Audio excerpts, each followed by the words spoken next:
सबसे पहले उठाओ स्टार्च, स्टार्च के बाद ग्लाइकोजन, ग्लाइकोजन के बाद इल्यूमिन, इल्यूमिन के बाद सेलुलोज, सेलुलोज के बाद काइटिन, काइटिन के बाद पेप्टाइडोग्लाइकन, पेप्टाइडोग्लाइकन के बाद हाइलुरोनिक एसिड। अरे टेंशन ना लो, इतना नाम 5-6 तुमको दिख रहा है, बनाने नहीं है, बस ये दो थोड़ा सा टाइम खींचेंगे, फिर ये 2-2 3-3 लाइन में खत्म हो जाएंगे। बस बताऊंगा कि किनका किनका ये पॉलीमर होता है, फिर तो समझ जाओगे। और स्ट्रक्चर बनाना तो पहले भी सीख लेंगे। तो ये भी जो हेलिकल स्ट्रक्चर है तुम्हारा कैसे ऐसे स्ट्रेट चेन बना रहा होगा सीरीज का, भाई स्ट्रेट चेन ऐसे घूम घूम करके हेलिकल शेप में जा रहा है, मतलब एक ही चेन है। तो ये जो ग्लूकोज है इसको ऐसे ऐसे लपेट दो, स्प्रिंग जैसे ऐसे लपेट दो, क्लियर। एक सिंगल चेन बनकर क्या जाएगा, लेकिन फिर बॉन्ड थोड़ी चेंज होगा, क्लियर। तब केस में इनमें कैसा बॉन्ड बनता है, ये बनेगा तुम्हारा बॉन्ड, इसमें लिखना बॉन्ड, इसमें दिख रहा है अल्फा 1 फॉर ग्लाइकोसिडिक बॉन्ड, और इसमें alpha 1 6 glycosidic bond between branch and main chain, और सिर्फ मेन चेन में कितना है अल्फा 1 फॉर ग्लाइकोसिडिक बॉन्ड, वही लिखा हुआ है, सेम स्ट्रक्चर हम लोगों ने बनाया था। ये हो गया तुम्हारा स्टार्च। नेक्स्ट, ठीक है भाई, चलो तो कल के क्लास को कंटिन्यू किया जाए। कल वाले क्लास में हम लोग का जो था, मैंने तुमको माल्टोज का स्ट्रक्चर मैंने बेसिकली तुमको बेसिक्स बता दिया था, ठीक, बेसिक्स तो कल तुमको बता दिया गया था, और बेसिक्स के बाद आज कुछ कुछ उसके डिटेल्स तुमको बताने थे। स्ट्रक्चर्स तो मैंने तुमको कल ही सारे के दिखा दिए, सारे स्ट्रक्चर्स तुमको बनाने का कोई रिक्वायरमेंट नहीं है, क्योंकि एनसीईआरटी में दिया ही नहीं है, तुमको बस समझने के लिए था, इसीलिए मैंने तुमको मोस्टली स्ट्रक्चर्स, आज भी एक आध दो स्ट्रक्चर बना करके भी बताऊंगा, क्लियर, ताकि भाई प्रैक्टिस हो जाए और तुम्हारे दिमाग में आ जाए कि कैसे उसको बनाने हैं, या कोई सा भी स्ट्रक्चर आता है तो वो एक्चुअली में वो बना कैसे हुआ है ये तुम्हारे दिमाग में रहे। बेसिकली होता क्या है कि ये केमिस्ट्री वाली जो चीजें ऐड हो जाता है, ये तुम्हारे एक्सपेरिमेंटल डेटा के हिसाब से रहता है, इसका बहुत ज्यादा एक्सप्लेनेशन हमारे पास भी नहीं होता, क्लियर। तो बुक में जितना लिखा हुआ रहता है, हम लोग को भी रिसर्च करने के बाद भी बहुत ज्यादा कुछ नहीं मिल पाता, तो इसी वजह से आंसर जो रहते हैं इसके बहुत ज्यादा डिटेल वे में हम लोग नहीं दे पाएंगे, क्लियर क्लियर। तो इस हिसाब से देख लेना, एक चीज और दिमाग में बिठा लेना, ऑर्गेनिक केमिस्ट्री का पार्ट जहां पे आया तो इसके लिए दो चीजें दिमाग में बिठा करके रखना। एक तो जो रीजन उसके लिए दिया हुआ रहेगा वो तुम्हारा फैक्ट है, वो कहां से आया कैसे आया भूल जाओ, कभी किसी से मत पूछना, पूछोगे तो कोई मतलब का ही नहीं है, आ रहा समझ में। और दूसरा चीज एक्सेप्शन, एक रूल पढ़े हुए रहोगे, अचानक से कोई सा मॉलिक्यूल आ जाएगा और वहीं पे तुम्हारा रूल चेंज हो जाएगा, तो एक्सेप्शन भर भर करके मिलेंगे। और जो भी तुम्हारे कॉन्सेप्ट जिसको बोला जाता है, एक्चुअली में वो सारे कॉन्सेप्ट नहीं होते, फैक्ट होते हैं। तो ये चीजें दो दिमाग में बिठा लो ऑर्गेनिक पढ़ने के टाइम पे, कि भाई जो भी कॉन्सेप्ट रहेगा वो तुम्हारे लिए एज अ फैक्ट है, और फैक्ट को रट्टा मारा जाता है, सीधी सी बात, ठीक है। कॉन्सेप्ट को समझा जाता है, फैक्ट्स को रट्टा मारा जाता है, तो जितने फैक्ट्स आएंगे सबको रटना है तुमको, और जो भी तुम्हारा वहां पे रूल्स रहेंगे उसके एक्सेप्शन डेफिनेटली मिलेंगे, ये गारंटी है।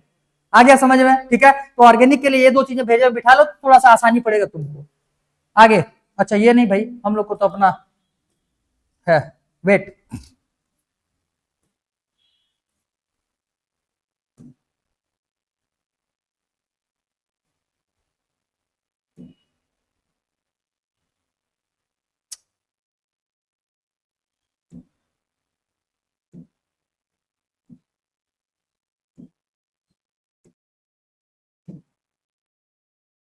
तो कल हम लोग का क्या क्या हो चुका था, ये सारे हो चुके हैं।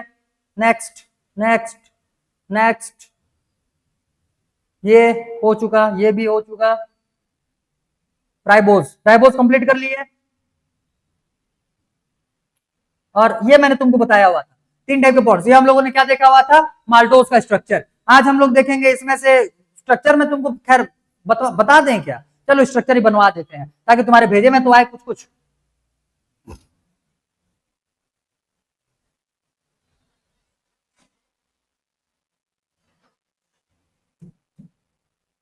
चलो डाइसैकेराइड में हम लोग का एक स्ट्रक्चर कंप्लीट हुआ है, किसका, माल्टोज का, ठीक है, माल्टोज का।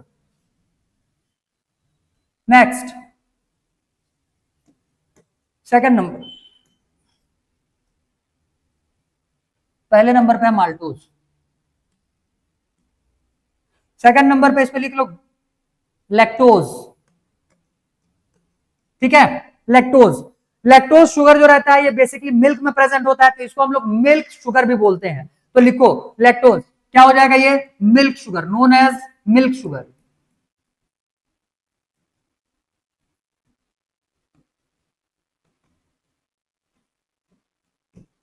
Known as milk sugar. अब ये किसका मिल करके बना हुआ बोलोगे, तो ये मिल करके बना हुआ रहता है बीटा गैलेक्टोज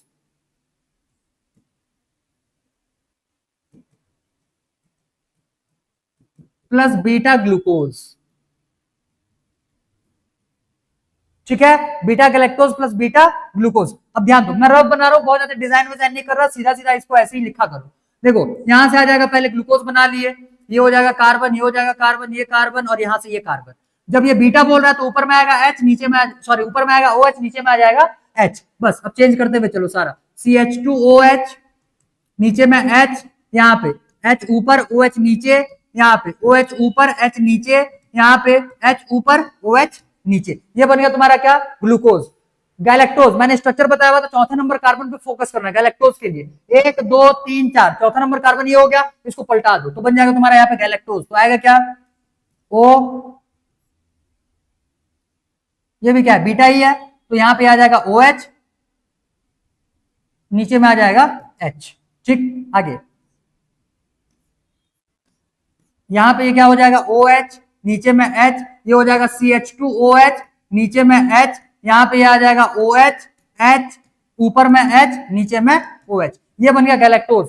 एक ही स्ट्रक्चर में चेंज आएगा, ये 4th नंबर कार्बन पे, ये HOH में बस पलटा दोगे तो तुम्हारा ग्लूकोज से जैसा स्ट्रक्चर सेम इसका आता है। अब ध्यान दो, ग्लाइकोसिडिक बॉन्ड बनाएंगे हम लोग, यहाँ पे वाटर को रिमूव करवाएंगे। तो वाटर रिमूव कैसे होता है, ध्यान से देखो, ध्यान से, ध्यान से देखो, देखो यहां पे तुमको दिख रहा होगा ये H2O, ये है 2H और 2, क्लियर। ऐसे बॉन्ड बनाएंगे, ऐसे कोने में, देखना ध्यान से, एक H और एक O निकाल दिए, यहां से ये हम लोगों ने एक H O निकाल दिया, और यहां से ये जो बॉन्ड फॉर्म होगा ये एक ऑक्सीजन, और ये आ जाएगा तुम्हारा बॉन्ड, क्लियर। OH से OH के बीच में बॉन्ड बनाना है भाई, OH में ही तुमको H2O मिलने वाला होगा, वहां से H2O रिमूव करवा दिए, एक ऑक्सीजन बचेगा, उसको जोड़ दिया, हाइड्रोजन हाइड्रोजन को ऐसे चिपका करके रखे रहना। बॉन्डिंग ऐसे टेढ़ा मेढ़ा भी बना सकते हो भाई, जिनके बीच में बॉन्ड बन रहा होगा उसी में ना बॉन्ड को चिपकाओगे। तो ये OH और OH के बीच में H2O निकला, और ऑक्सीजन यहाँ पे बीच में टिका हुआ है, तो ये बन जाएगा तुम्हारा स्ट्रक्चर किसके लिए, गैलेक्टोज के लिए, सॉरी लैक्टोज के लिए, क्लियर, लैक्टोज के लिए, लैक्टोज बनाओ, जल्दी बनाओ।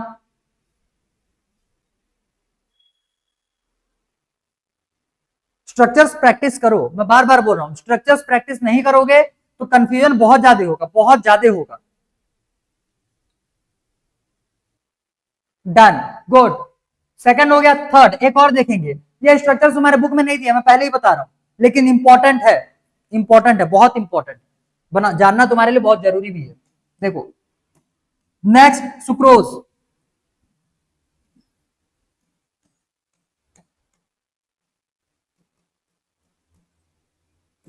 सुक्रोज जो रहता है ये तुम्हारा अल्फा ग्लूकोज और बीटा फ्रक्टोज से बनता है। ये किससे बनेगा, अल्फा ग्लूकोज और बीटा फ्रक्टोज से बनेगा, समझ में आ गया, क्लियर, क्लियर, अल्फा ग्लूकोज और बीटा फ्रक्टोज से ये बनता है। अब ध्यान देना, इसमें जो बॉन्ड फॉर्म होता है ये दोनों, उसको कायरल कार्बन भी बोलते हैं ना, थोड़ा सा आगे मैं, हालांकि हम लोग ऑर्गेनिक में यूज करेंगे, मैं नया नया टर्म तुमको एक एक दिन में बताते चल रहा हूँ, ठीक है। एक बार मैं बोलूंगा दिमाग पंचर हो जाएगा, इसीलिए एक एक जो नए टर्म्स आ रहे हैं उसको मैं पार्ट बाई पार्ट बता रहा हूँ भाई, कितना रिस्क लू मैं भी, क्लियर। तो क्या हो जाएगा यहाँ पे, जो तुम्हारा यहाँ पे क्या बोलना चाहिए, कार्बन कार्बन के बीच में जो बॉन्ड बनेगा, जैसे पिछले वाले में यहाँ पे कार्बन कार्बन के बीच में यहाँ पे जो बॉन्ड बना हुआ है, ये 4th नंबर का कार्बन और इसके 1st नंबर का कार्बन, यही तुम्हारा कार्बोनिल कार्बन था, मतलब एक कार्बोनिल कार्बन यूज हो गया इस वाले चेन, इस वाले ग्रुप का, मतलब इस वाले मॉलिक्यूल का, ये है कार्बोनिल कार्बन, ये तो फ्री है, क्लियर। मतलब राइट साइड में ये क्या है, फ्री। कल मैंने तुमको बताया था कि राइट एंड में अगर कार्बोनिल कार्बन तुम्हारा फ्री है, जनरली अगर स्ट्रक्चर बनाओगे तो राइट हैंड वाले ही फ्री मिलेगा, इधर वाला तो बॉन्ड बनाता है, सीधी सी बात, क्लियर। तो राइट साइड वाला जो पार्ट रहता है किसी भी मॉलिक्यूल का, वही तुम्हारा रेड्यूसिंग होता है, मतलब रेड्यूसिंग एंड तुमको किधर मिलने वाला रहता है, राइट साइड में, क्लियर। और अभी मत लिखो, लिखवाऊंगा उसको भी, रेड्यूसिंग नॉन रेड्यूसिंग शुगर जब देखेंगे वहां पे लिखवाएंगे। ये क्लियर हो गया। अब देख लो यहाँ पे तुम्हारा ये आ गया कार्बन, ठीक है, तो ये जो है यहाँ पे, ये यहाँ पे फ्री है, ये फ्री होने की वजह से ये तुम्हारा जो स्ट्रक्चर बनकर के आया हुआ है, किसका है ये, लैक्टोज का। तो लैक्टोज क्या होता है, एक रिड्यूसिंग शुगर होता है, रिड्यूसिंग शुगर, ठीक है, तो ये रिड्यूस करने वाला होगा। वहीं जैसे अगर हम लोग सुक्रोज की बात करेंगे तो फ्रक्टोज का, इनका और स्ट्रक्चर में नहीं बना रहा, क्लियर, बेसिकली बस इतना बता दे रहा हूं, ध्यान से समझो। अच्छा एक काम करते हैं, मैं हल्का फुल्का यहाँ पे बना दे रहा हूं,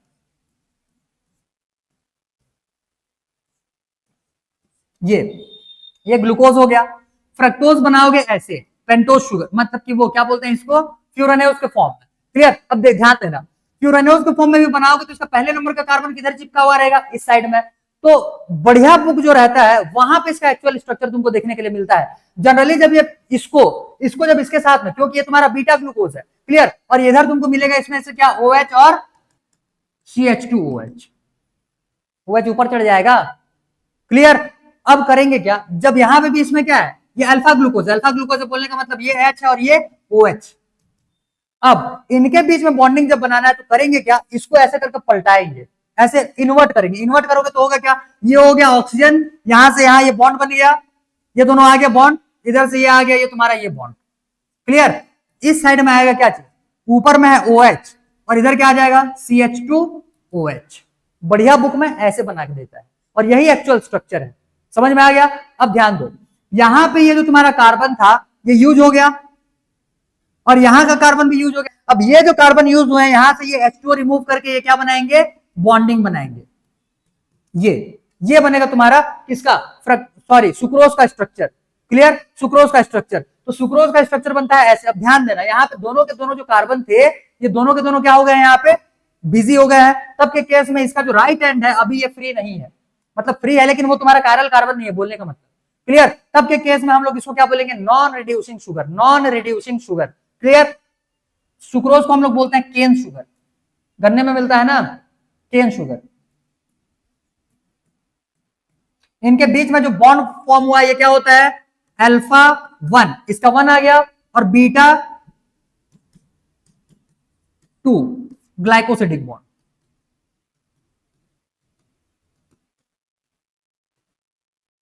इसमें से इसके बीच में जो बॉन्ड फॉर्म हुआ ये क्या हो जाएगा, beta 1,4 glycosidic bond.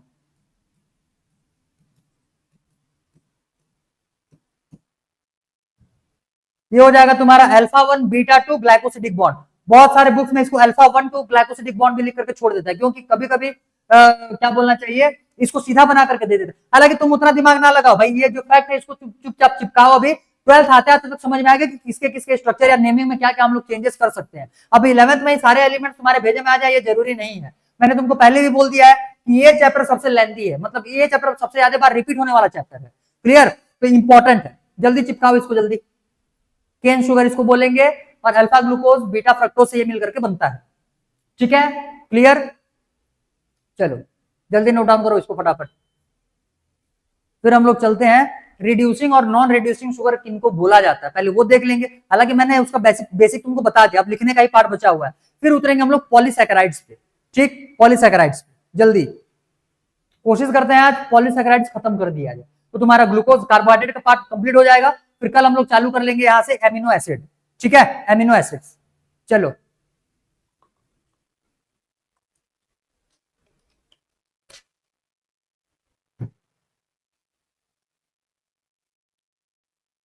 Done, good, next.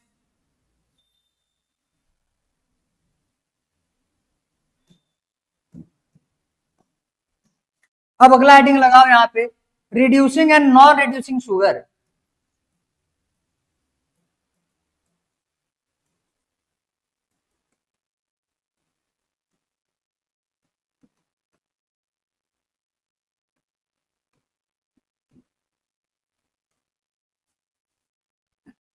ठीक, अब इस नेचर को टेस्ट करने के लिए हम लोग दो टेस्ट परफॉर्म करते हैं, मतलब दो अलग अलग है। एक हो जाएगा तुम्हारा बेनेडिक्ट टेस्ट, कल बताया हुआ था, और एक हो जाएगा फेहलिंग टेस्ट। तो मैंने तुमको फेहलिंग सॉल्यूशन भी बताया था। क्लियर। तो टेस्ट परफॉर्म,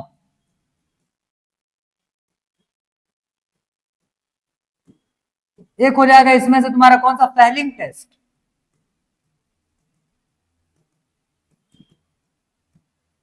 इसमें यूज किया था फेहलिंग सॉल्यूशन, और एक होता है बेनेडिक्ट टेस्ट।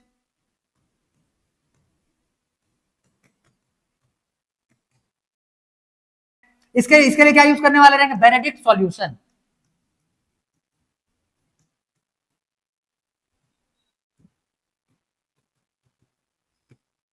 Benedict solution. तो हम लोग बेसिकली इसी को लेकर के करने वाले रहेंगे।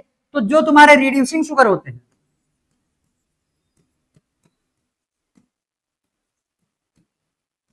ये क्या करेंगे, कन्वर्ट ब्लू फेहलिंग सॉल्यूशन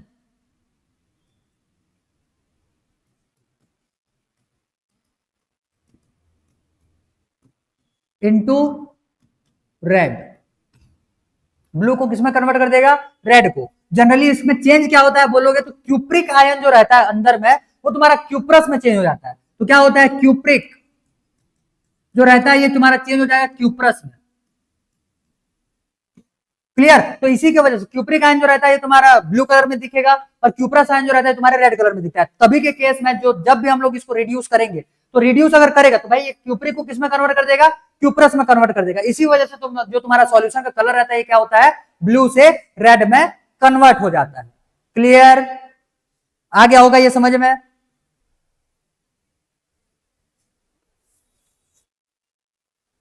ठीक है, ठीक है। अब कौन कौन से सैकराइड जो रहेंगे वो तुम्हारे रिड्यूसिंग होंगे, कौन कौन से नहीं होंगे, अब ध्यान देना।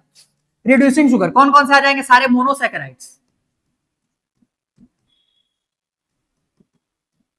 क्लियर। और डाइसैकराइड्स,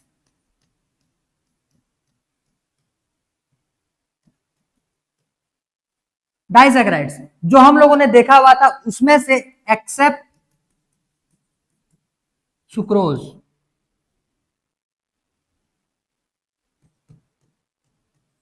तो सुक्रोज जो रहता है ये तुम्हारा नॉन रिड्यूसिंग शुगर होता है।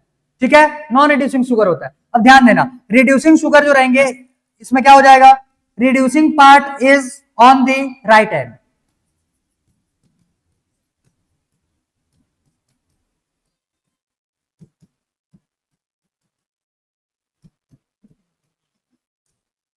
सुक्रोज तुम्हारा एक डाइसैकराइड है, डाइसैकराइड में सुक्रोज आता है, एक ट्रेलोज भी आता है, ट्रेलोज। हालांकि वो नाम तुम्हारे में भी बुक में ना दिया हो, ट्रेलोज एक आता है। ठीक है, तो ट्रेलोज भी जो रहता है वो भी तुम्हारे सुक्रोज के जैसा नॉन रिड्यूसिंग शुगर होता है।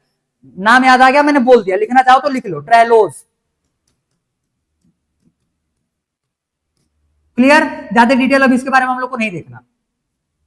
ट्रेलोज, ट्रेलोज सुक्रोज के साथ में ट्रेलोज, ये दोनों क्या हो जाएंगे, ट्रेलोज सुक्रोज, ये क्या हो जाएंगे, नॉन रिड्यूसिंग, क्योंकि इनके पास फ्री कार्बन कार्बन नहीं होते। समझ में आ गया, क्लियर है। चलो इसको नोट डाउन कर लो, बस इतना ही है, यही है रिड्यूसिंग और नॉन रिड्यूसिंग। सारे के सारे मोनोसैकराइड्स कैसे हैं भाई, वो किसी से बॉन्ड ही नहीं बनाया हुआ है, तो जाहिर सी बात है उनका जो कार्बन रहेगा, फर्स्ट नंबर का कार्बन जो रहेगा वो तुम्हारा फ्री रहने वाला होगा। और फ्री कार्बन अगर है वहां पे, तब के केस में वो जब भी उसको फाइलिंग सॉल्यूशन या फिर बेनेडिक्ट सॉल्यूशन में डाला जाएगा वो सॉल्यूशन को रिड्यूस कर देगा, तब उसको हम लोग बोलेंगे रिड्यूसिंग शुगर, रिड्यूसिंग शुगर। ठीक है, क्लियर। सुक्रोज और ट्रेलोज में ये तुमको देखने के लिए नहीं मिलेगा। अभी हम लोग देखने वाले हैं पॉलीसैकेराइड। ठीक है, अभी हम लोग देखने वाले हैं पॉलीसैकेराइड। तो जो भी तुम ग्लूकोज शुगर शुगर का स्ट्रक्चर देखो, राइट हैंड पे बस तुमको फोकस करना है। उधर का कायरल कार्बन अगर तुम्हारा फ्री है तो वो रिड्यूसिंग, नहीं है बॉन्ड बना लिया है तो वो तुम्हारा नॉन रिड्यूसिंग। Clear, clear. चलो इतने को जल्दी नोट डाउन करो, फिर स्टार्ट करते हैं पॉलीसैकेराइड्स जल्दी। तो नेक्स्ट हेडिंग लगाओ, पॉलीसैकेराइड्स।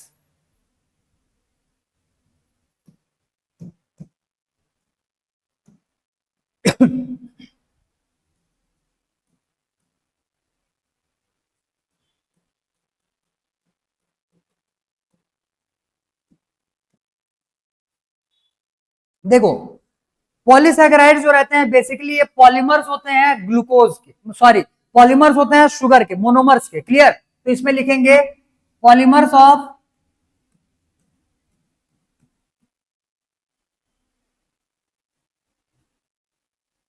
Monomer sugar.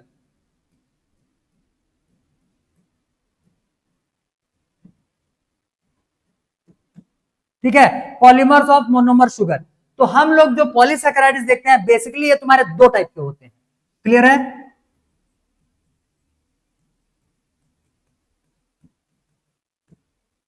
पॉलीसैकेराइड जो है बेसिकली ये तुम्हारे दो टाइप के होते हैं। अब देखो भाई, दो टाइप के होते हैं, इनका क्लासिफिकेशन अलग अलग बेसिस पे होता है। मैं दो टाइप से क्लासिफिकेशन एक ही में बता रहा हूं, अच्छे से दिमाग में बिठा लेना है इसको। तो पॉलीसैकेराइड एक हो जाएगा इसमें से स्टोरेज पॉलीसैकेराइड। क्लियर, और एक हो जाएगा इसमें से तुम्हारा स्ट्रक्चरल पॉलीसैकेराइड। ठीक, एक हो जाएगा इसमें से स्टोरेज, एक हो जाएगा इसमें से स्ट्रक्चरल। स्टोरेज पॉलीसैकेराइड्स में क्या क्या आता है बोलने से, इसमें आ जाएगा स्टार्च, एक आ जाएगा इसमें से ग्लाइकोजन, और एक आ जाएगा इसमें से इनुलिन। इंसुलिन नहीं, inulin, inulin. Inulin, inulin, clear, inulin. तो स्टार्च, ग्लाइकोजन और इनुलिन ये हो जाएगा तुम्हारे स्टोरेज टाइप में। स्ट्रक्चरल में क्या क्या आ जाएंगे बोलने से, इसमें आ जाएगा तुम्हारा सेल्यूलोज,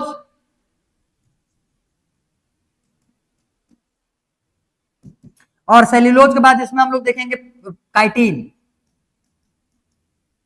क्लियर। और दो और देखेंगे इसमें, पेप्टाइडोग्लाइकेन,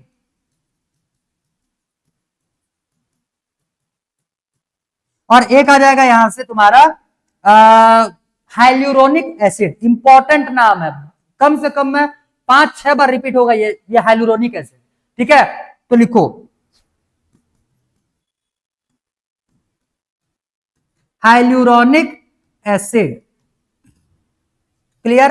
अब ध्यान देना, ऊपर में ये जो हम लोगों के आए हुए हैं, ये 3 और ये 2, ये 3 और ये 2, ये होते हैं होमोपॉलीमर। ये क्या होते हैं, होमोपॉलीमर। और ये क्या हो जाएंगे, हेटेरोपॉलीमर। ये पांच, ये पांच क्या हो जाएंगे, होमोपॉलीमर। होमोपॉलीमर बोलने का मतलब, जैसे मान करके चलो कि ये तुम्हारा ग्लूकोज का बना हुआ है, तो सारे के सारे मॉलिक्यूल्स किसके होने वाले रहेंगे, ग्लूकोज के। ये मान करके चलो किसी दूसरे का बना हुआ है, जैसे मान करके चलो यहाँ पे ग्लाइकोजन जैसे फ्रक्टोज का बना हुआ है, फॉर एग्जाम्पल अभी समझो, तो वहां पे क्या हो जाएगा, सारे के सारे तुम्हारे फ्रक्टोज के रहने वाले रहेंगे, सारे फ्रक्टोज ही होने वाले रहेंगे। जैसे इनुलिन जो रहता है ये फ्रक्टोज का, बीटा फ्रक्टोज का बनता है, तो इनुलिन जो रहेगा बीटा फ्रक्टोज का बनेगा, तो सारे के सारे चेन में तुम्हारे बीटा फ्रक्टोज ही आने वाले होंगे, क्लियर। वैसे ही ग्लूकोज और काइटिन भी हो जाएंगे सीधा सीधा यहाँ पे। अब पेप्टाइडोग्लाइकन और हाइलुरोनिक एसिड जो है, ये तुम्हारे हेट्रोपॉलीमर होते हैं। बोलने का मतलब इसके एक कंपाउंड में तुमको 2 या 2 से ज्यादा ग्लूकोज सॉरी शुगर के यूनिट देखने के लिए, डिफरेंट शुगर के यूनिट देखने के लिए मिलेंगे। समझ में आ गया। जैसे पेप्टाइडोग्लाइकन, अभी लिखेंगे सबको, पहले सुन लो बेसिकली। नेग और नेम हम लोगों ने पहले देखा हुआ था, एन एसिटाइल ग्लूकोसामिन और एन एसिटाइल म्यूरामिक एसिड। तो पेप्टाइडोग्लाइकन जो रहता है तुम्हारा नेग और नेम दोनों का बना हुआ रहता है।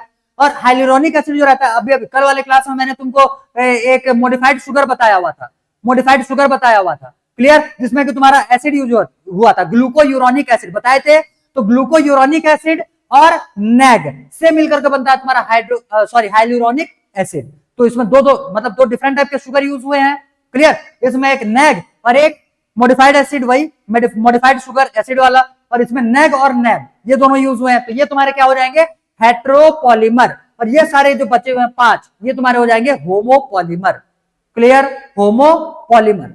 चलो ये टेबल फ्लो चार्ट बनाओ, फिर एक एक करके हम लोग यहां से उठाएं। स्ट्रक्चर्स इनमें से किसी के नहीं देखने, मैं तुमको कल बताया हुआ था 2 स्ट्रक्चर में बताऊंगा। ग्लाइकोजन का एनसीईआरटी में दिया हुआ है तो इसको देखेंगे, और स्टार्च का मैं तुमको इमेज में बताऊंगा, हालांकि इमेज में सभी का दिखाने वाला, क्लियर। लेकिन स्टार्च का स्ट्रक्चर जो रहता है वो ग्लाइकोजन के जैसा ही होता है, तो इसका मैं स्ट्रक्चर नहीं बताऊंगा, मैं बताऊंगा कि इसका स्ट्रक्चर तुम्हारा बनेगा कैसे, समझ में आ जाएगा, टेंशन ना लो। और ग्लाइकोजन का स्ट्रक्चर बनाएंगे, बकायदा बनाएंगे, ठीक है। चलो ठीक है भाई, जल्दी नोट डाउन करो जल्दी।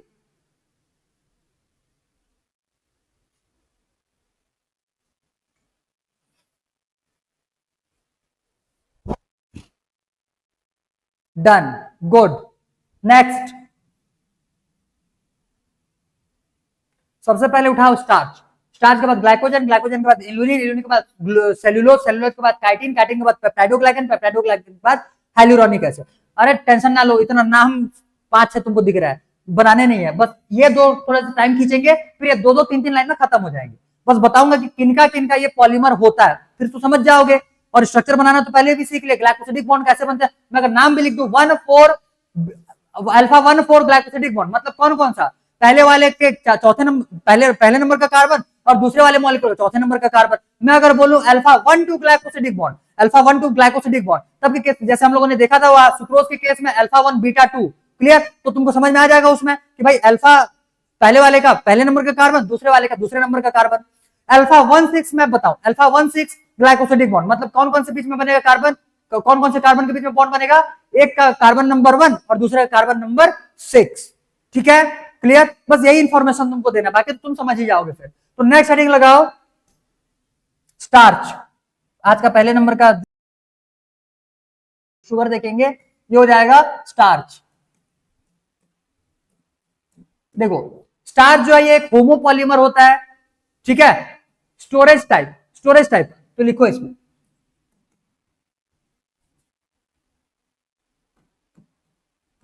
Starch is storage type of homopolymer, ऐसे लिखो पहले, storage type of polysaccharide.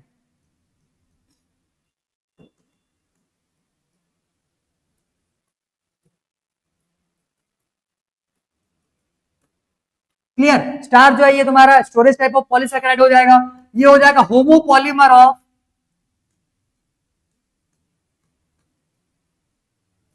Alpha D glucose. Clear, homopolymer of alpha D glucose, तो ये तुम्हारे अल्फा डी ग्लूकोज का होमोपॉलीमर बनने वाला रहेगा। अब देखो स्टार्च के बेसिकली तुम्हारे दो फॉर्म मिलते हैं, ठीक है, एक को बोलते हैं हम लोग एमाइलोज और एक को बोलते हैं हम लोग एमाइलोपेक्टिन। क्लियर, एमाइलोज और एमाइलोपेक्टिन, तो लिखना है यहाँ पे स्टार्च के बेसिकली दो टाइप्स,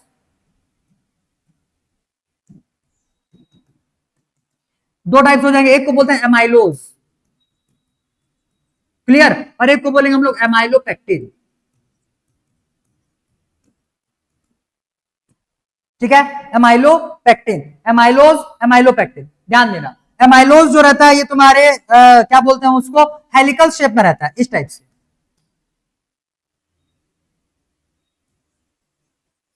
इस टाइप से मिलेगा। तो जो स्प्रिंग रहता है ना, स्प्रिंग, तो उसमें स्प्रिंग में एक ही मतलब एक ही जो वायर रहता है वही घूमे फिरे हुए रहता है। क्लियर, तो हेलिकल स्ट्रक्चर मिलेगा, लेकिन इसमें तुमको एक सिंगल चेन दिखेगा, सिंगल चेन, ब्रांच ब्रांच नहीं निकलते। स्प्रिंग में कहीं ब्रांच निकला हुआ रहता है क्या, बस ऐसे घूमे फिरे में रहता है, एक सिंगल चेन जो रहता है वो तुम्हारा हेलिकल स्ट्रक्चर में रहता है, तो ये क्या हो जाएगा, सिंगल चेन, ऐसे लिखो शेप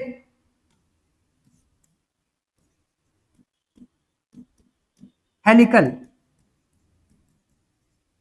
क्लियर, ये क्या हो जाएगा, सिंगल ग्लूकोज चेन।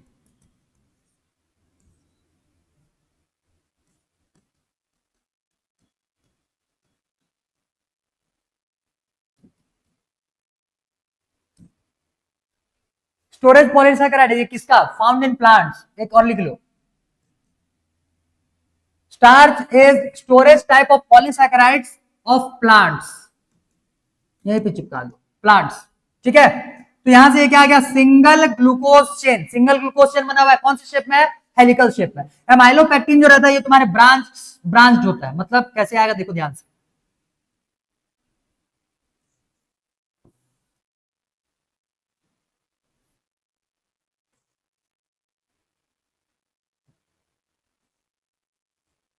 ऐसे ही बना लो, यही है, और उसमें क्या निकले हुए रहेंगे, बीच बीच से ऐसे ब्रांचेस निकले हुए रहेंगे, ये क्लियर, ऐसे ब्रांच, अरे ऐसे समझो ना भाई, ये हो गया, इसमें ऐसे ऐसे ब्रांच निकाल दो, सीधा सीधा बुक में ऐसे बनाया हुआ रहता है इसीलिए ऐसे चिपका दिया मैं। ठीक है, तो ये एक स्ट्रेट चेंज आएगा, तो ये जो ब्लू कलर में हम लोगों ने बनाया हुआ है ये स्ट्रेट चेंज हो जाएगा, और जो ब्रांच निकले हुए हैं ये तुम्हारे क्या हो जाएंगे, येलो कलर से जो हम लोगों ने रिप्रेजेंट किया हुआ है। समझ में आ गया ये, क्लियर। अब इसका मैं एक बेसिक स्ट्रक्चर बता रहा हूं, पहले ध्यान से देखो, पहले ध्यान से देखो फिर लिखना आराम से। मैं इसको छोटा कर लूं पहले, थोड़ा सा रुको,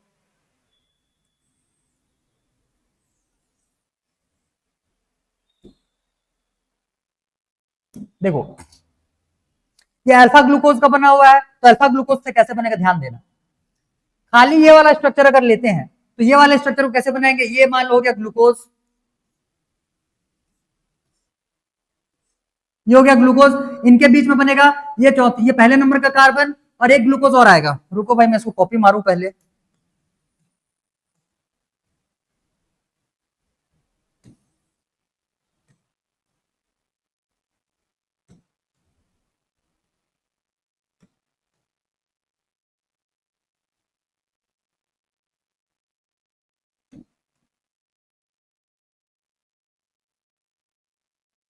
देखो ये मैंने लिया हुआ है, अभी वो ऊपर के दोनों को गोली मारो, उसको ना देखो, वो हम लोग देखेंगे अगले वाले केस, मतलब इसी वाले केस में, ब्रांच वाले केस में। ठीक है, अच्छा इसका नहीं लिखेंगे क्या, एमाइलोपेक्टिन, इसको भी लिख लो, ये क्या है, ये क्या है, शेप या फिर ब्रांच स्ट्रक्चर, ब्रांच स्ट्रक्चर क्या हो जाएगा, वन मेन चेन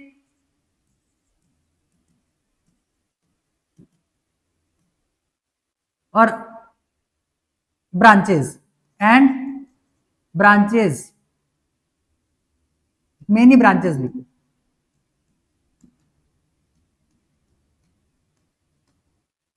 और इसमें सिर्फ और सिर्फ एक सिंगल मेन चेन ही रहने वाला होगा। अब ध्यान दो, अब अगर मैं बॉन्ड इनके बीच में बनाऊंगा तो इनके बीच का बॉन्ड हम लोगों ने अभी देख करके आया हुआ है। जब भी तुम्हारे ग्लूकोज ग्लूकोज के बीच में, ग्लूकोज अल्फा डी ग्लूकोज के बीच में बॉन्ड बनेगा तो वो कैसे बनेगा, हमेशा कैसे बनेगा, अगर स्ट्रेट चेन में जा रहे हैं तब के केस में इनके बीच में बनेगा अल्फा 1,4 ग्लाइकोसिडिक बॉन्ड। क्या बनेगा, अल्फा 1,4 ग्लाइकोसिडिक बॉन्ड।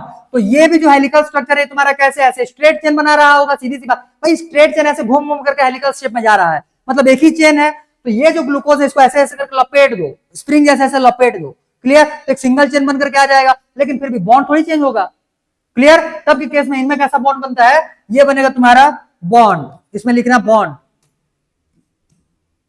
ये जो एमाइलोज है इनके बीच में जो बॉन्ड फॉर्म होता है, मतलब सिंगल ग्लूकोज चेन में बॉन्ड क्या आ जाएगा यहां से, alpha 1,4 glycosidic bond.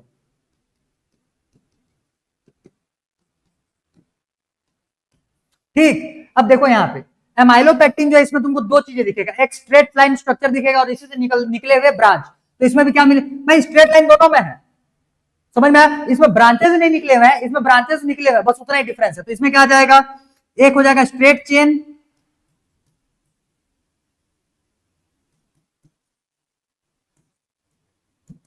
Straight chain, तो स्ट्रेट चेन में इसमें भी तुमको जो बॉन्ड देखने के लिए मिलेगा वो हो जाएगा अल्फा 1,4 ग्लाइकोसिडिक बॉन्ड।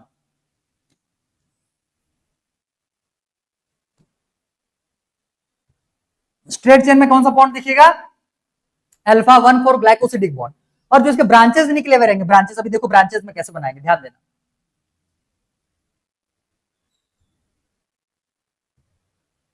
देखो ये हो गया पहले नंबर का कार्बन, क्लियर। अब इसके पास दो ऑप्शन था, या तो पहले नंबर का कार्बन को यूज कर लेता, वो तो बॉन्ड बनाने में यूज हो गया, चौथे नंबर का कार्बन इससे बॉन्ड बनाने के लिए यूज हो गया। अब ये नीचे से आकर के तो जुड़ेगा नहीं भाई, नीचे से जुड़ता तो नीचे वाले को नीचे से जोड़ेंगे, क्लियर। तो ये ऊपर से ब्रांचेस बना रहे हैं, अभी तो ऊपर से ब्रांचेस बनाने, चाहे ऊपर से बनाओ चाहे नीचे से बनाओ, कहीं से बनाओगे वो जुड़ेगा छठे नंबर कार्बन। कहां पे, छठे नंबर कार्बन, ध्यान देना। यहाँ पे कार्बन, कौन सा कार्बन, CH2OH है, इसके पास OH ग्रुप है। इस OH ग्रुप को इधर के OH ग्रुप से हम लोग क्या करें, यहाँ पे भी होगा ना OH, ये हो गया H और ये हो जाएगा OH। अब ये OH और ये OH ये आपस में क्या करेंगे, बॉन्डिंग बनाएंगे, और इनके बीच में बॉन्डिंग होगा। फिर समझ में आ गया, इनके बीच में। तो ये कौन सा नंबर का कार्बन है, 6 नंबर का कार्बन, और ये कौन सा नंबर का कार्बन हो जाएगा, पहले नंबर का कार्बन। तो जब ब्रांचेस के बीच में, जब ब्रांच को हम लोग ला करके जोड़ेंगे मेन चेन के साथ में, तो इनके पास में जो बॉन्डिंग बनता है,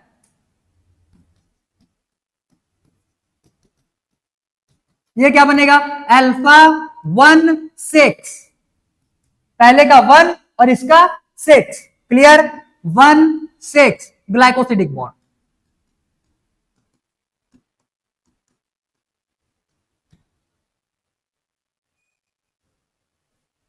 ये इस टाइप से बॉन्ड बनाएगा, ये समझ में आया। इसको मैं यहां से रिमूव करता हूं और ये बनाएगा इस टाइप से बॉन्ड, ऑक्सीजन और ये छठे नंबर कार्बन। तो जो भी ब्रांचेस निकले हुए रहते हैं वो तुम्हारे छठे नंबर कार्बन से जुड़ेंगे, और जो तुम्हारे स्ट्रेट चेन में आगे ग्लूकोज जुड़ने वाले रहेंगे ये तुम्हारे चौथे नंबर कार्बन से जुड़ते हुए चलेंगे, मतलब पहले वाले का पहला कार्बन, दूसरे वाले का चौथा कार्बन, क्लियर। और जो ब्रांचेस जो रहेंगे, ब्रांच में से ब्रांच वाले स्ट्रक्चर का पहला कार्बन और मेन चेन का छठा कार्बन, क्लियर क्लियर। छापो इतना, ये हो जाएगा तुम्हारा स्ट्रक्चर किसके लिए, ग्लूकोज, सॉरी स्टार्च के लिए। ध्यान देना ध्यान देना, सिर्फ इतना लोगे तो ये तुम्हारा एमाइलोज, क्लियर। ये पूरा उठाओगे तो ये तुम्हारा क्या बन जाएगा, एमाइलोपेक्टिन। समझ में आ गया होगा, क्लियर। तो एमाइलोपेक्टिन में तुम्हारे दो स्ट्रक्चर, एक तो लीनियर चेन और दूसरा ब्रांच। तो लीनियर चेन में कौन सा बॉन्ड देखने के लिए मिला, अल्फा 1,4 ग्लाइकोसिडिक बॉन्ड, और ब्रांच के लिए कौन सा देखने के लिए मिला, अल्फा 1,6 ग्लाइकोसिडिक बॉन्ड। दूसरा चीज समझो, ये जो स्ट्रक्चर हम लोगों ने बनाया हुआ है, यही सेम स्ट्रक्चर तुम्हारा ग्लाइकोजेन के लिए, ग्लाइकोजेन के लिए लिखा है ना अभी यहाँ पे सेकंड नंबर पे, ग्लाइकोजेन के लिए, इसी को कॉपी मारेंगे वहां पे, मैं और नहीं बनाऊंगा वहां, ये बता दिया यहीं पे। ये किसका स्ट्रक्चर है, ग्लाइकोजेन का, ग्लाइकोजेन का, समझ में आ गया, ग्लाइकोजेन का स्ट्रक्चर है। डिफरेंस इतना होता है कि स्टार्च जो रहता है तुम्हारे प्लांट सेल में मिलता है, और ग्लाइकोजेन जो रहता है ये हमारे एनिमल में, सेल चैप्टर में मैंने तुमको बताया हुआ था, ग्लाइकोजेन जो रहता है ये तुम्हारा स्टोरेज, मतलब स्टार्च ऑफ एनिमल सेल बोला जाता है इसको। तो स्टार्च क्या काम करता है, स्टोरेज का काम करता है, वैसे ये तुम्हारा क्या काम करेगा, स्टोरेज का ही काम करता है ग्लाइकोजेन भी। अब ध्यान दो, ग्लूकोज इसमें भी जोड़े हुए हैं, ग्लूकोज इसमें भी जोड़े हुए हैं, तो भाई कितने नंबर ऑफ ग्लूकोज, क्योंकि हम लोगों ने तो देख लिया उधर डाइमर जो रहता है ये तुम्हारे दो ग्लूकोज के चेन से या फिर दो शुगर के चेन से बन रहा है, क्योंकि ये तुम्हारे ग्लूकोज से बना हुआ है, तो कितने ग्लूकोज आएंगे ध्यान देना। एमाइलोज के लिए तुम्हारे ग्लूकोज आते हैं 20 से लेकर के 1000, ठीक है, 20 से लेकर के 1000 unit of glucose.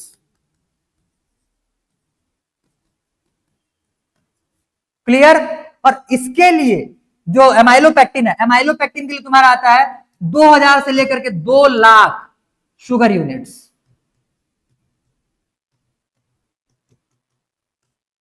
Clear. Amylopectin के लिए 2000 से लेकर के 2 लाख शुगर यूनिट, ये एल लिखे हैं ना, एल एल मतलब लैख। क्लियर, वो 2 लाख है, दिख नहीं रहा होगा, 1 जैसे दिख रहा होगा, 21 समझोगे उसको, वेट ठीक से लिख दूं भाई,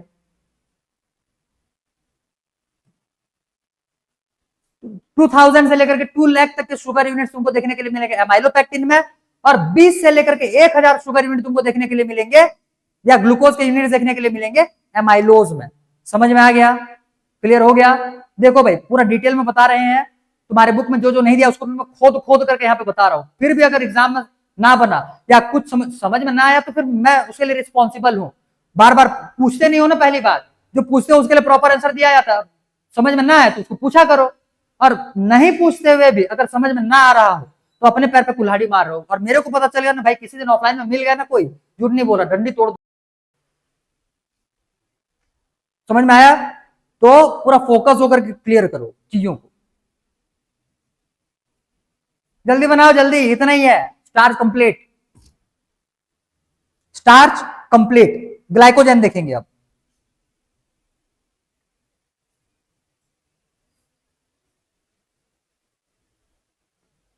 done, good, very good, next, next glycogen.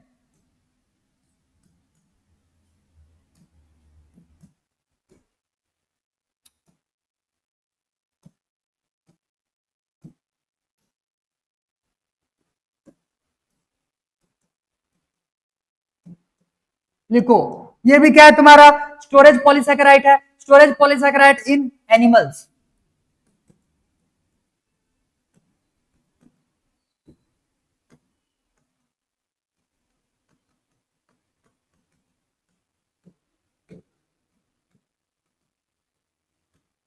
ठीक है, इसको हम लोग एनिमल्स का स्टार्च बोलते हैं, ठीक है, एनिमल स्टार्च बोला जाता है, मतलब एनिमल्स में ये स्टार्च के जैसा बिहेव करता है जैसे हम लोगों का ग्लूकोज में, सॉरी प्लांट के केस में स्टार्च किया करता है। तो स्टोरेज पॉलीसैकेराइड्स इन एनिमल्स, ये हो जाएगा पॉलीमर ऑफ, ये भी अल्फा डी ग्लूकोज। एक काम करो, रुको इसको बाद में लिखना, storage polysaccharide in animals also found in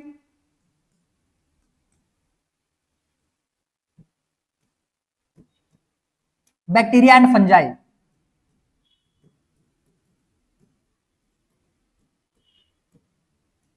clear, bacteria और फंजाई में भी ये देखने के लिए मिलता है। उसके बाद नेक्स्ट ये हो जाएगा homopolymer of, homopolymer of alpha D glucose. Clear, structure कैसे बनेगा इसका, ब्रांच्ड स्ट्रक्चर,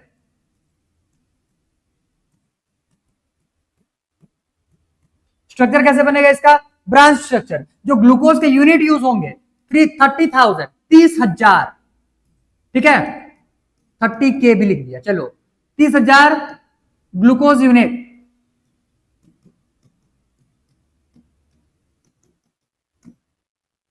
समझ में आ गया। एनिमल्स में ये जो क्या बोलना चाहिए, ग्लाइकोजन है, ये कहां पे स्टोर होता है अगर बोलोगे तो ह्यूमन के केस में, हमारे केस में हमारे लीवर और जो मसल्स होता है ना, मसल्स, यहाँ पे ग्लाइकोजन स्टोर होता है, ये स्टोर्ड फूड है। क्लियर, ये क्या है, स्टोर्ड फूड है। कहां कहां पे स्टोर होता है, लीवर में और मसल्स में। तो लिखो ग्लाइकोजन, इसमें लिख लो, इन ह्यूमन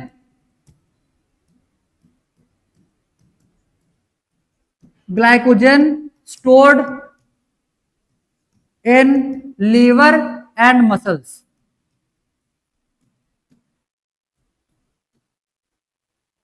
ठीक है, लीवर और मसल्स में ये स्टोर होकर के रहता है। 30,000 लिख लिए। अब मैं स्ट्रक्चर बता रहा हूं, ध्यान दो। बुक में 2 टाइप का स्ट्रक्चर दिया हुआ है। एक काम करें क्या, बुक का तुमको बता दे ना भाई, लिख लो चलो, फालतू में फिर कितना गरियाओगे मेरे को बैठे बैठे। देखो एक हो जाएगा ये मेन चेन चेन, और एक आ जाएंगे यहां से तुम्हारे ये ब्रांचेस। ये ब्रांचेस निकल करके आ गए, बस वही स्ट्रक्चर चिपका दो, दिखा दे रहा हूं, वेट, ये चिपका लो, ठीक है, ये चिपका लो, यही है, और नया नहीं बना रहे, यही चिपका लो।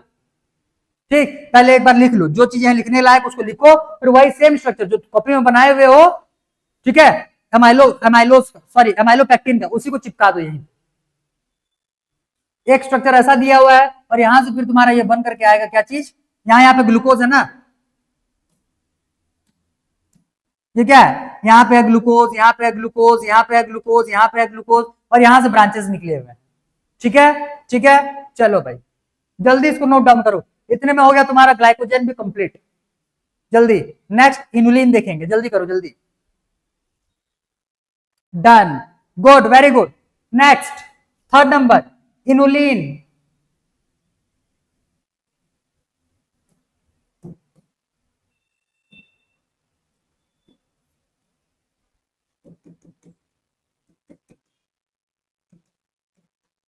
एक चीज और, स्ट्रक्चर अभी भी जब किसी को समझ में ना आया हो तो पूछ लो, क्योंकि अब और हम लोग धीरे धीरे नहीं बनाने वाले। मैंने तुमको पहले ही बताया था, स्टार्टिंग के कुछ स्ट्रक्चर समझाते तक, जब तक तुम्हारे भेजे में ना आए। अब मेरे को लग रहा है कि तुमको समझ में आ चुका है, क्योंकि अगर ना आता तो फिर क्वेश्चन पूछते। तो मैं ये 100% कंफर्म मान करके चला हूं कि तुमको जहां तक मैंने बताया हुआ है उसका एक एक एलिमेंट 100% क्लियर हो चुका है।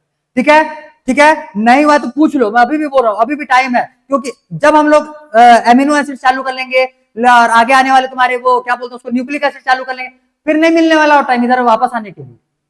आ रहा बात समझ में? और एलिमेंट्स इन्हीं के यूज करने वाले हैं आगे में। तो स्ट्रक्चर वाइज अगर थोड़ा मोड़ा भी किसी को डाउट हो रहा हो तो यहीं से क्लियर कर लो, आगे में टाइम नहीं मिलने वाला। चलो इनुलिन लिखो, होमोपॉलीमर ऑफ बीटा फ्रक्टोज।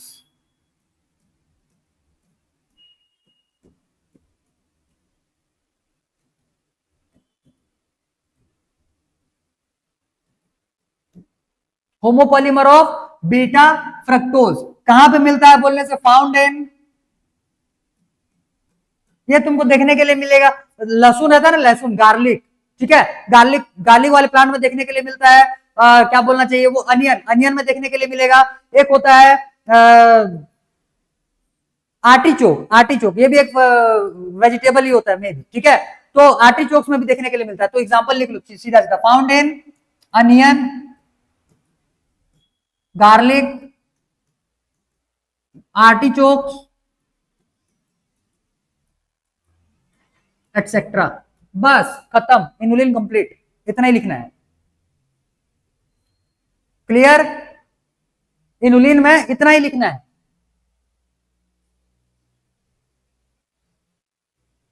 ठीक है, हो गया होगा, बहुत बढ़िया। नेक्स्ट सेल्यूलोज,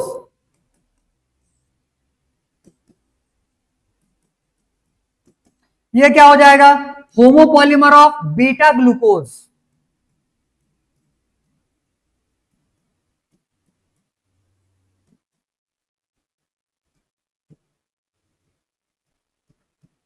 ठीक है, शुगर यूनिट की अगर बात करो तो अप्रोक्सीमेट 6000 यूनिट्स रहते हैं।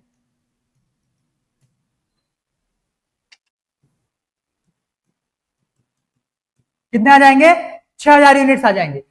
ग्लू सेल्यूलोज, हाँ सेल्यूलोज जो रहता है ये पूरे अर्थ में सबसे ज्यादा अमाउंट पे, सॉरी सबसे ज्यादा एबंडेंट वाला ये क्या होता है, ऑर्गेनिक मॉलिक्यूल होता है। तो लिखो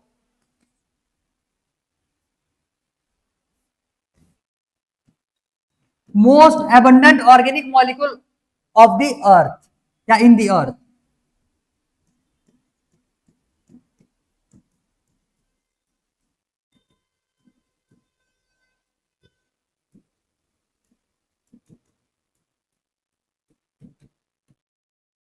क्लियर, ठीक है, ये जितने देख रहे हैं ब्रांच स्ट्रक्चर नहीं है आगे, मतलब कहां से बोलोगे तो ये यहां से इनुलिन से, इनुलिन से नीचे जितना देख रहे हैं ये ब्रांच नहीं, ये सिंगल स्ट्रेट चेन में रहता है।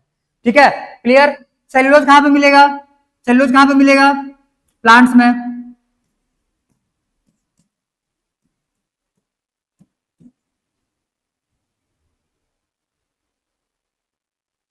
अच्छा, एक सेकंड वेट। हाँ चलो ठीक है, स्टेबल है। फाउंड इन क्या लिख, हाँ फाउंड इन प्लांट लिख रहे थे, लिखो found in plants cell wall.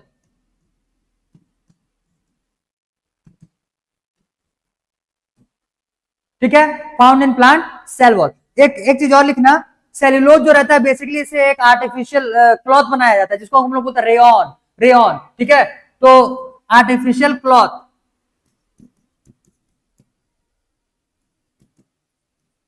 Fabric लिखो, rayon is made up of this या मेड अप ऑफ सेल्यूलोज।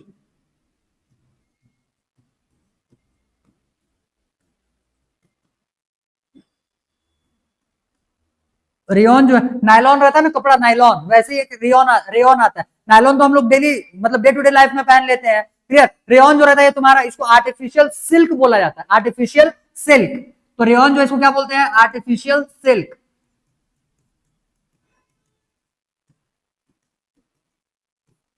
ठीक है, रेयन को क्या बोला जाता है, आर्टिफिशियल सिल्क। क्लियर है इतना, ठीक है, बस इतने ही पॉइंट्स लिखने, और क्या लिखोगे इतने में। अब स्ट्रक्चर तो तुमको बनाना है नहीं, जाहिर सी बात है, यहाँ पे तुम्हारा अल्फा ग्लूकोज चेन यूज हुआ है, तो बॉन्डिंग कैसा बनेगा, स्ट्रेट चेन है तो बीटा, बीटा चेन हुआ ना, बीटा चेन, तो beta one for glycosidic bond, इसमें क्या बनेगा, beta one for glycosidic bond. ठीक है, छापो, जल्दी छापो। फिर काइटिन देखेंगे, आज खत्म करेंगे पूरा, जल्दी करो जल्दी। Done, good, next chitin.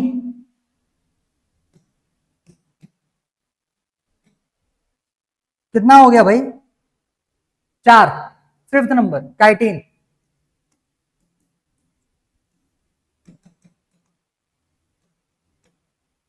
ये सेल्यूलोज पहले नंबर का सबसे ज्यादा एबंडेंट मॉलिक्यूल था, मतलब सब्सटेंस था। ये हो जाएगा सेकंड मोस्ट एबंडेंट कंपाउंड या organic compound in the earth.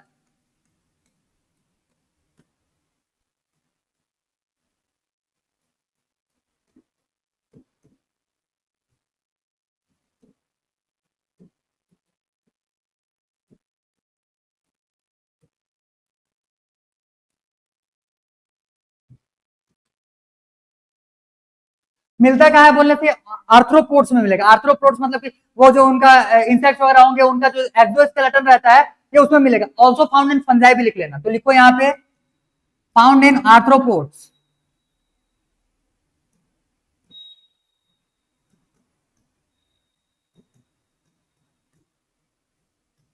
ठीक है, ये क्या हो जाएगा, exoskeleton of insects.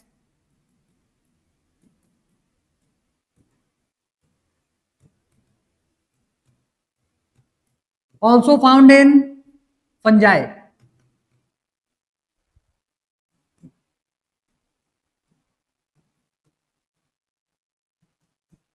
Clear, also found in fungi. किसका बना हुआ रहता है बोलने से, ये हो जाएगा तुम्हारा homopolymer of NAG, NAG, N acetyl glucosamine, N acetyl glucosamine. चिपकाओ।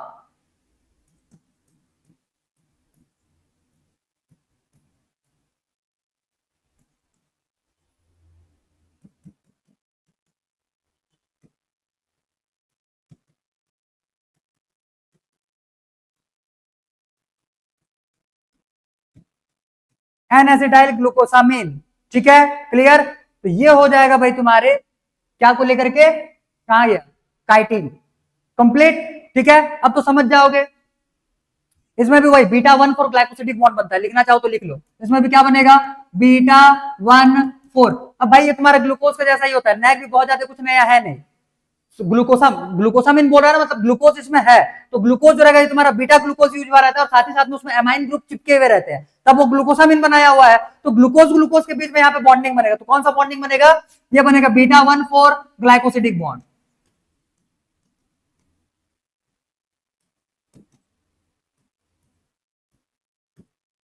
Clear. अब बॉन्ड्स जो बन रहा है भाई इनके बीच में, एक सेकंड, बॉन्ड्स जो इनके बीच में बन रहा है वो अब अंदाजे से भी तुमको सीखना पड़ेगा, क्योंकि हर चीज को तो रट्टा मारोगे नहीं।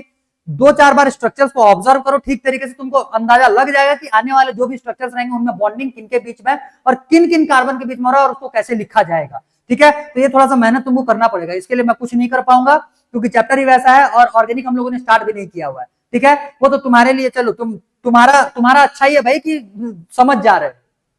क्लियर, तुम्हारा अच्छा ही है कि समझ जा रहे हो, नहीं तो मेरा हालत खराब हो जाता है जब किसी नए बैच को जो बिना ऑर्गेनिक पढ़े हुए रहते हैं और उनको मेरे को ये चैप्टर पढ़ाना होता है।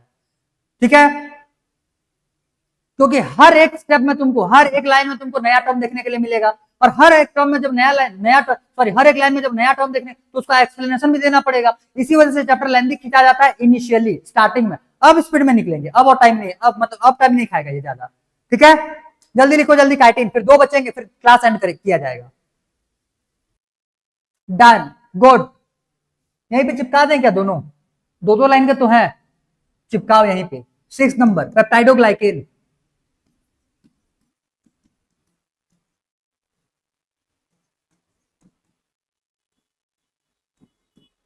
देखो, इट इज अ हेट्रोपॉलीमर, ऐसे लिखो, फाउंड इन बैक्टीरिया, पहले तो लिखो।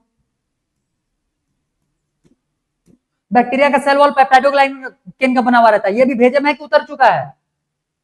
क्लियर, सबसे पहले हम लोगों ने इसी को देखा था, सेल चैप्टर जब स्टार्ट किए थे तो पहले मैं यही देखे थे। यूकैरियोटिक, हम सॉरी प्रोकैरियोटिक सेल लिए, उसका उसका सेल वॉल लिए। सेल वॉल किसका बना हुआ रहता है, पेप्टाइडोग्लाइकेन का। भेजे में बिठाओ चीजों को, found in bacterial cell wall.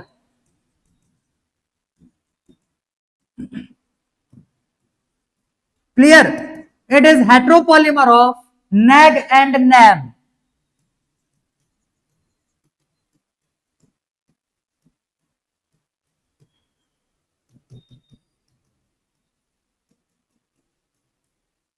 Nag and NAM पूरा नाम लिखना, N acetyl glucosamine, N acetyl muramic acid, N acetyl muramic acid. Clear, N acetyl glucosamine, N acetyl muramic acid. Clear, clear, बस खत्म, इतने में पेप्टाइडोग्लाइकेन हो गया कंप्लीट। 6 नंबर, 6 नहीं, ये 7th होगा, वेट, 7 नंबर पेप्टाइडोग्लाइकेन के बाद क्या बचेगा यहाँ पे, हाइल्यूरोनिक एसिड।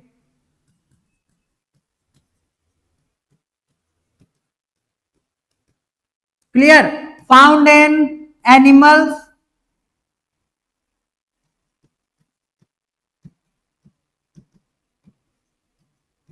क्लियर, हमारी बात करेंगे तो हमारे जो कार्टिलेज मैट्रिक्स रहते हैं, बोन्स और कार्टिलेज पढ़े हुए रहोगे तो वो जो कार्टिलेजेस रहते हैं उनके मैट्रिक्स, मैट्रिक्स बोलने का मतलब थोड़ा मोड़ा समझ में आ रहा होगा, बीच बीच में कहीं ना कहीं पे खाली स्पेस तुमको देखने के लिए मिलेगा, वहीं पे ये भरा हुआ रहेगा। तो ये कहां पे मिलेगा, फाउंड इन एनिमल। कहां पे मिलेगा, ह्यूमन के केस में in cartilages matrix, cartilage matrix in human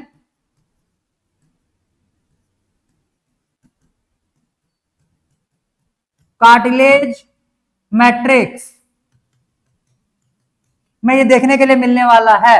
आ गया समझ में, हेट्रोपॉलीमर ऑफ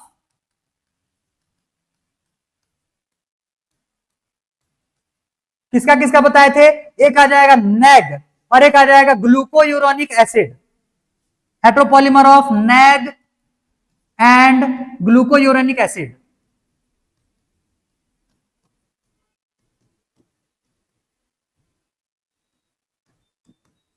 बस भाई, इतने में हो गया तुम्हारा पूरा डिटेल में कार्बोहाइड्रेट कंप्लीट। मोनोसैकेराइड भी देख लिए, ओलिगो भी देख लिए, पॉलीसैकेराइड भी देख लिए, वो भी देख लिए जो तुम्हारे बुक में नहीं दिया हुआ है।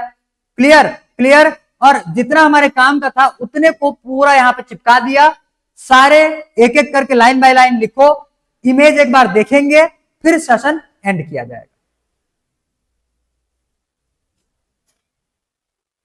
हाँ, एक चीज और, कल सैटरडे है, मे भी तुम्हारा बायो का क्लास ना लगे क्योंकि ग्लूकोज तो कंप्लीट हो चुका। मैं सोच रहा था ये खत्म ना होगा तो कल एनी हाउ तुम्हारा इसको खत्म करने के लिए क्लास ले लूंगा, लेकिन कल बायो का क्लास में भी ना हो। और क्योंकि अब हम लोग को एमिनो एसिड करना है, एमिनो एसिड करेंगे तो फिर कल सैटरडे है, कल थोड़ा सा बताऊंगा, उसके बाद बेसिक्स बताऊंगा, फिर संडे आ जाएगा, उसके बाद फिर सारा चीज दिमाग से उतर चुका रहेगा। इससे बढ़िया मंडे को क्लास स्टार्ट किया जाएगा, मतलब एमिनो एसिड का क्लास स्टार्ट करेंगे और इसको संडे तक अच्छे से दिमाग में बिठा लो, क्योंकि ग्लूकोज को अब भी हम लोग यूज करेंगे फिर आगे के मॉलिक्यूल्स बनाने में, ये यूज होगा, सारा यूज होगा आगे में। क्लियर, ये यूज होंगे, इसीलिए इसको अच्छे से दिमाग में बिठाओ।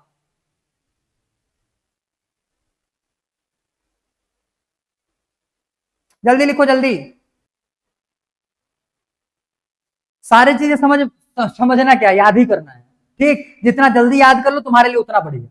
क्लियर? जितना जल्दी याद करो तुम्हारे लिए उतना बढ़िया। एक चीज और बता दू, जिसको घर में ना रटते बने या घर में बैठ कर जब रट्टा मारो तो याद ना हो, तो बता दिया करो भाई मैं यहाँ पे, मेरे पास ऑप्शन रहता है, सभी के लिए ऑप्शन है। जिसको घर में याद नहीं होता मैं यहाँ पे 15 मिनट में याद करवा सकता हूँ।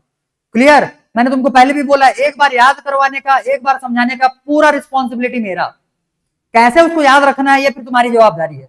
तो अगर तुमसे घर में याद ना हो तो बकायदा मेरे को बता दिया करो कि बायोलॉजी का ये टॉपिक या ये चैप्टर हमसे याद नहीं हुआ है, मैं तुमको उसको याद करवाने के लिए अलग से क्लास लगा दूंगा और बकायदा उसको क्लास में बिठा करके रटवा दूंगा। तुम समझ में आ रहा है बात? और तुम बैठ करके जितना मेहनत करके रटोगे उससे जल्दी मैं रटवा दूंगा उसको। तो जब भी तुमको ऐसा फील हो कि नहीं भाई ये हमारे लिए कॉम्प्लिकेटेड होते जा रहा है या टाइम कंज्यूमिंग होते जा रहा है, तुरंत मैसेज कर दिया करो मेरे को कि सर ये टॉपिक में प्रॉब्लम है, ये जल्दी से याद नहीं हो पा रहे, नेक्स्ट क्लास में उसको तुमको रटवा दिया जाएगा। आ गया समझ में? ठीक है,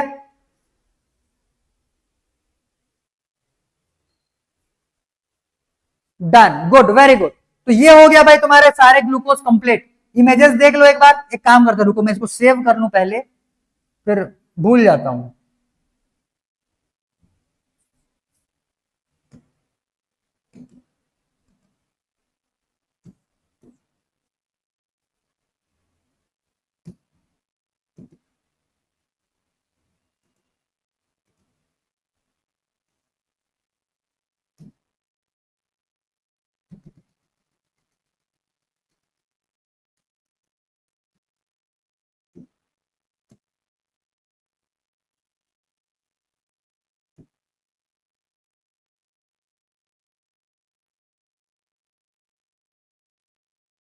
ठीक, चलो भाई, अब हो गया इतने में से हम लोगों का राइटिंग वाले पार्ट कंप्लीट, ग्लूकोज तक का मतलब शुगर तक का। ठीक है, कार्बोहाइड्रेट्स कंप्लीट हो चुका। अब इमेजेस देख लो एक बार, इमेजेस।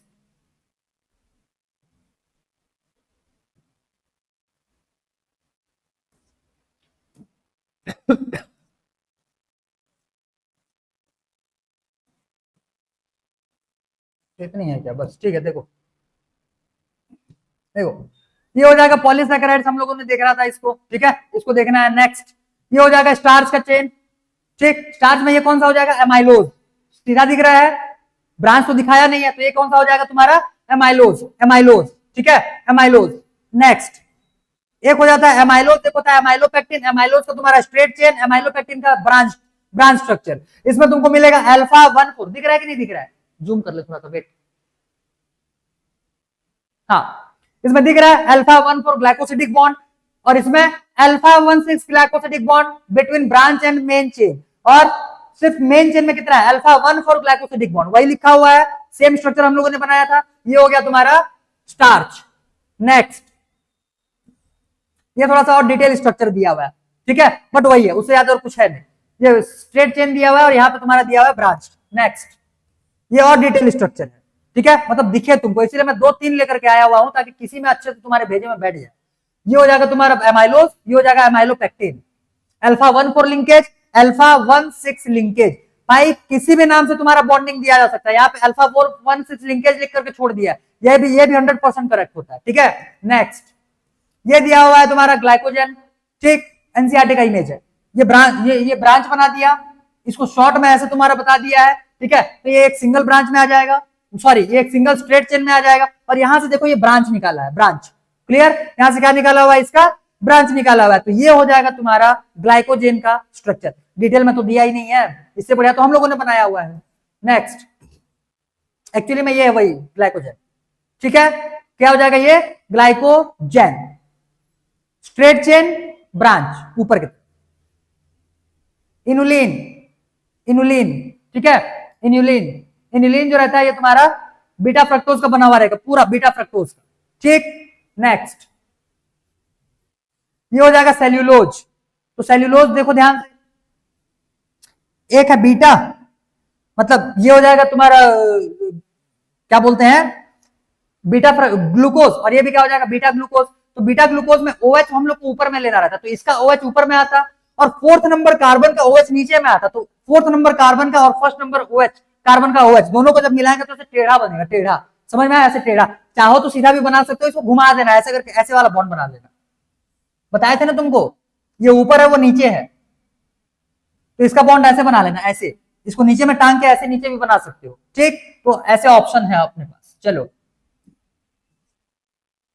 ये पूरा बना हुआ है तुम्हारा क्या चीज, सेलुलोज का चेन, ठीक दिख रहा होगा पूरा डिटेल, क्लियर है, बेहतरीन। नंबरिंग भी क्या हुआ है, 1,4 ग्लाइकोसिडिक बॉन्ड, 1,4 ग्लाइकोसिडिक बॉन्ड किसका बना हुआ है, बीटा बीटा ग्लूकोज। नेक्स्ट,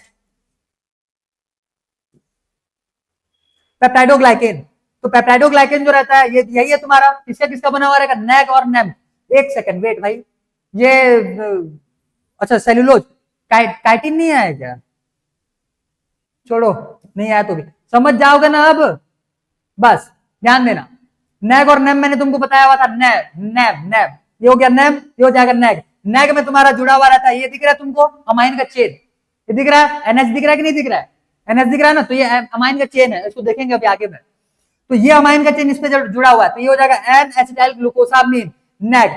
इसी का स्ट्रक्चर अगर बना होगा तुम्हारा काइटिन का स्ट्रक्चर आ जाएगा, सिर्फ ये नेम नहीं रहना चाहिए, सिर्फ नेग रहना चाहिए, क्लियर। तो काइटिन बन जाएगा, ये हो जाएगा तुम्हारा पेप्टाइडोग्लाइकेन के लिए। स्ट्रक्चर दिख रहा है कि नहीं दिख रहा है, हाँ क्लियर है, ठीक, गुड, वेरी गुड।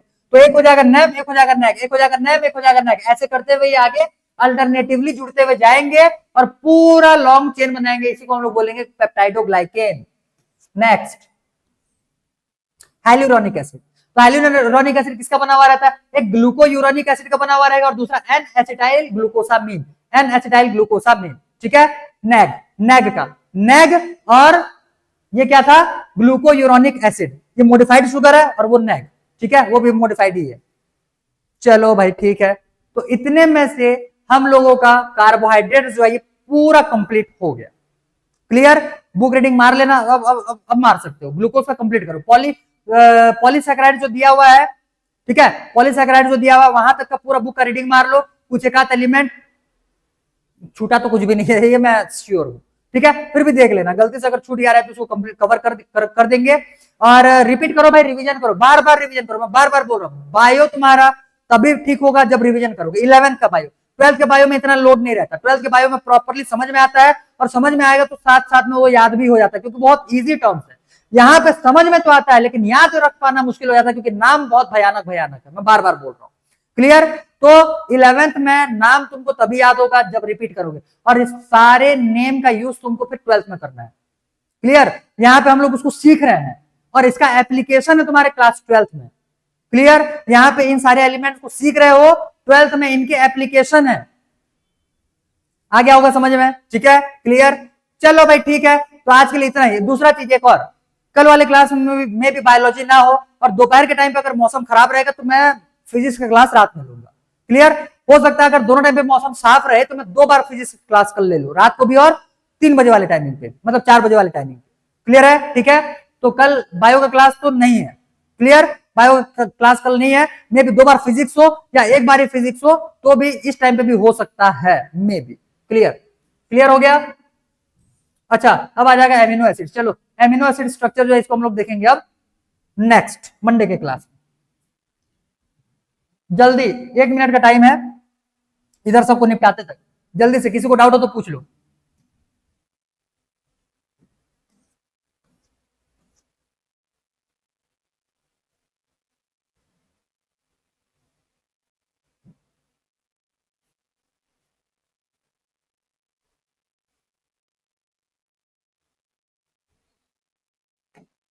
क्लियर, चलो, तो डाउट नहीं है किसी को,